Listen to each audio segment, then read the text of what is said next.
Hi folks, welcome to Nessytainment.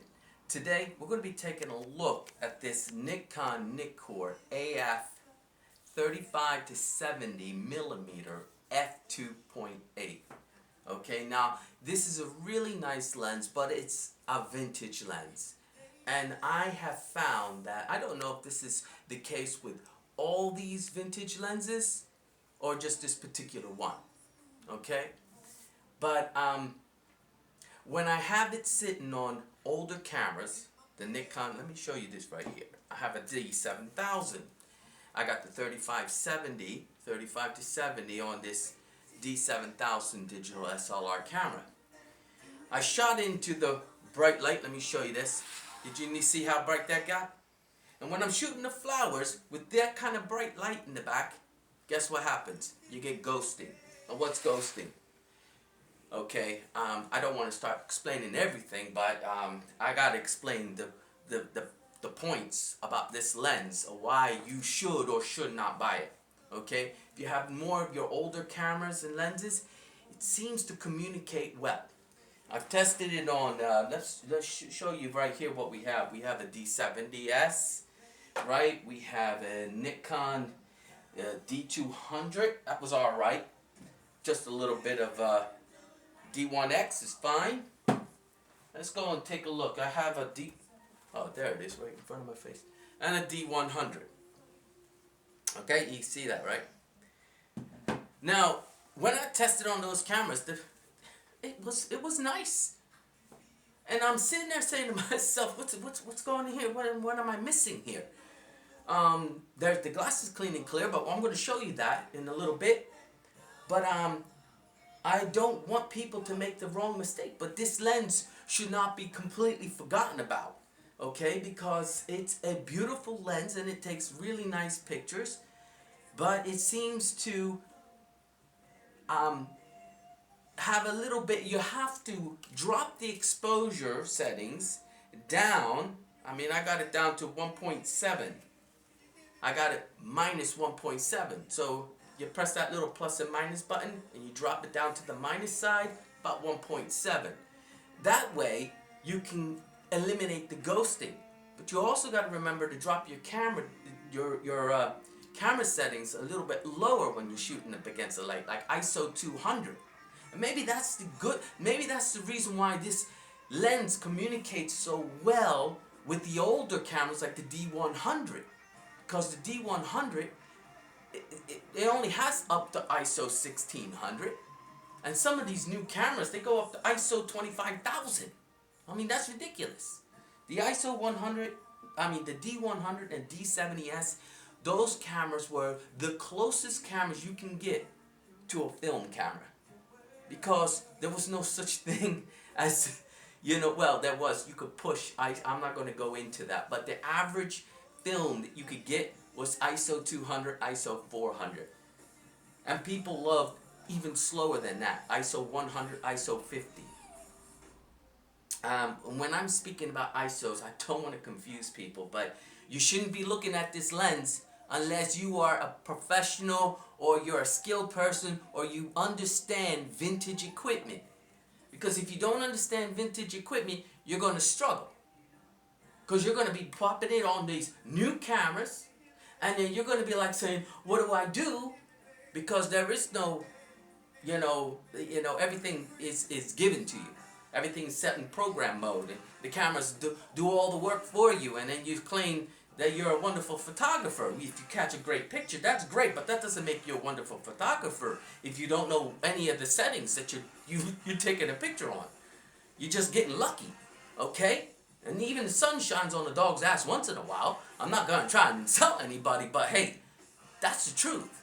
When you want to be a photographer, you want to learn, you want to understand the art, you want to be part of the camera and the lens. You want to feel it when you're out there, when you photograph it. You want to know, how you want the background to be blurred, and how you want the front to be sharp, or maybe you want everything in. That's part of photography. It's part of being creative. So I'm going to say it right there. If you have one of these, if you want to buy this, it's on eBay, and I'm letting it go for nothing. And doesn't matter. It's a beautiful lens, but if you're going to shoot with light behind, a very bright light source behind your subject, you're going to get ghosting. You're going to have to remember to drop the exposure down. You're going to have to, and that's especially at 70 mil. Once you start leaving 70 mil and going towards 35 mil, it's fine. But as you get closer and closer to the image, so I'm shooting from over here, and I'm getting closer and closer to, I get the 70 mil, it gets the ghosting gets worse. And that's with your modern cameras. But it's not too bad. It's not too bad. I'm going to show you what I'm talking about here. This is being a little bit longer than I expected. But I want you to drop that exposure all the way down if you can. So it's nice and dark. Yeah? And there. See the difference between that? I don't know if you can. Let's see, what was that right there? So minus 1.7 to get that image. You see? So there you go. That's the problem. This lens. Oh, let me tell you something else. It pop on the, and I know this SB800 works beautiful. This perfect flash SB800. Pop it onto the modern cameras, and this lens doesn't come. It's like the flash. I mean, the camera, the flash, and the lens are not communicating. You know, it's like Russia and Ukraine. There's no communication going on there. They're just fighting, and it's a load of rubbish. You see what I'm saying? So that's the other thing. So if you're trying to put on a flash, you might have to put that in manual mode in order to get the right settings. Okay? So, let me show you the lens right now. Because I've talked way too much. And I want you to see what you're getting. So, there's the lens right there. I don't know if I can pull that up. Does that look alright? There's a smooth slide from 70. Look at that. It holds well, doesn't it? Is that alright? Not too bright? Yeah? And look at that. Now it's on 70. Look where it's holding itself. Yeah? Is that beautiful or what? So somebody was saying, oh, I'm afraid it's going to have ghosting. I mean, a haze on the glass. I want you to see that. I don't know if you can. Am I in the right spot? Is that pretty good? Let me go around to the other side. Yeah, let me see if that helps. Look at that. I know what I'm looking for. Yeah? Is that beautiful? Oh, yes it is. Look at them. Look at them aperture blades. Let me drop that down. Let me go here. Is that better? Yeah, that's nice. You see that? All the way through, this lens is beautiful and clean and clear. Let me show you how it sounds. Let me use the G200.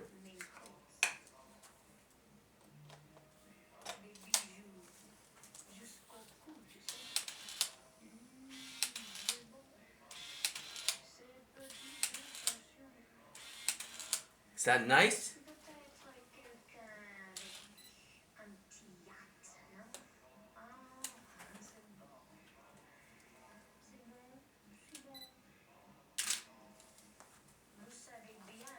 What is that setting? -1.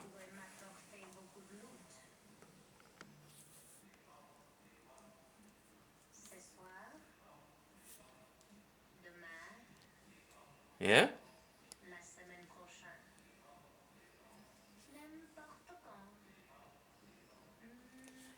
So, and the other thing is that you could always increase the aperture on here or drop the aperture down. Let me show you where the aperture I'm talking about. That's the aperture. And those numbers right there, that's the shutter speed. The aperture and the shutter speed. You can increase the aperture. Let me show you you see how that? F11, F9, F7.1, 5.6. Yeah? All there. Yeah? You just use the wheel to adjust it. So, if you're getting one of these lenses, they're a beautiful lens, okay? But you have to be kind of clever with them, and it takes a little bit more work. Now, if you want something a little bit easier, and want something they give is a treat, and you don't mind spending 5, 6, 7, 8, 900 pounds or more, you want one of them. That's an f2.8. Or you want the 2870 that's sitting on my D4. Okay? But for one of these lenses, vintage lenses, it'd be perfect for your film cameras. Anyway, folks, I'm going to let it go there. And I wish you all the best, and I hope you guys be good to each other and be good to yourself.